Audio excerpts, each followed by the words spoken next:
പറനിന്നോടൽക്ക് ബഹുമാനം പൊട്ട.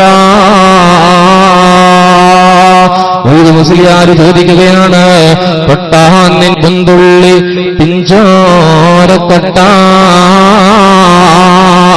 നിൻ മുൻതുള്ളി നീ ആദ്യം ഒരു തുള്ളിയായിരുന്നു, പിൻതുള്ളി പിഞ്ചോരക്കട്ട, പിന്നീടത് ഭ്രൂണമായി രക്തക്കട്ടയായി മാറി, പിന്നീന് കാഷ്ടം ചുമന്നോരു കൊട്ട. ഇപ്പൊ നിന്റെ അവസ്ഥ എന്താണ്? അതേ ഒരു കൊട്ട കാഷ്ടം ചുമന്ന കൊട്ടയാണു നീ. നിന്റെ ശരീരത്തിൽ അതാ വേസ്റ്റുകൾ നിറഞ്ഞിട്ട് ആ വേസ്റ്റും ചുമന്ന് നടക്കുന്നൊരു കൊട്ടയാണു നീ. ആ കൊട്ടയിലുള്ള വേസ്റ്റാണടോ നിന്നെ എണീറ്റ് നിൽക്കാൻ പ്രാപ്തനാക്കി മാറ്റുന്നത്.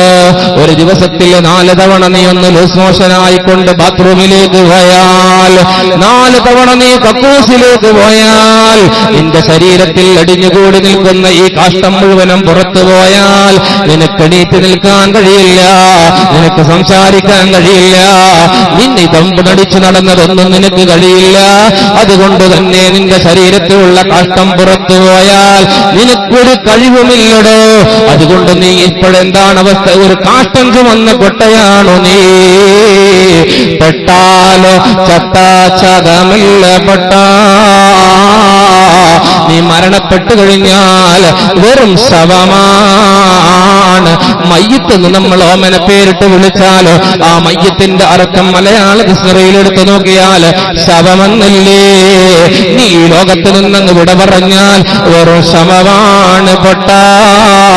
പറനിന്നുടൽക്ക് ബഹുമാനം പൊട്ട. ഓ വിട്ടിയായ മനുഷ്യ, നിന്റെ ശരീരത്തിന് എന്ത് പവറാണടോ ഉള്ളത്? നിന്റെ ശരീരത്തിന് എന്ത് ബഹുമാനമാണോ ഉള്ളത്? ആകെ 2 വരിയിൽ മഹാനായ മൊയ്ത് മുസ്ലിയാർ ഉൾപ്പെടുത്തി ഏറ്റവും വലിയ വസാകരമാണ്. അതാണ് സഫലമാല എന്ന് പറയുന്നത്. അത്രമേൽ ഉന്നതമായ പദവിയിലേക്ക് ഉയർന്നു പൊങ്ങിയ മഹാനായ മൊയ്ത് മൗലവിയെ അദ്ദേഹം പഠിച്ചത് അള്ളാഹുവിനെ അറിഞ്ഞവനെ പിടിച്ചപ്പോ അവർ അള്ളാഹുവിലേക്ക് എത്താൻ കഴിഞ്ഞു, അള്ളാഹുവിനെ അറിയാൻ കഴിഞ്ഞു.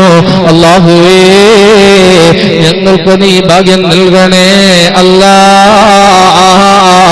അള്ളാഹനെ അറിയാനോ അള്ളാഹനെ മനസ്സിലാക്കാനോ അള്ളാഹുവേ അവിടുത്തെ അളവത്തനുസരിച്ച് ജീവിതത്തെ ചിട്ടപ്പെടുത്താതെ ഞങ്ങൾക്ക് നീ ഭാഗ്യം നൽകണേ അല്ലാ.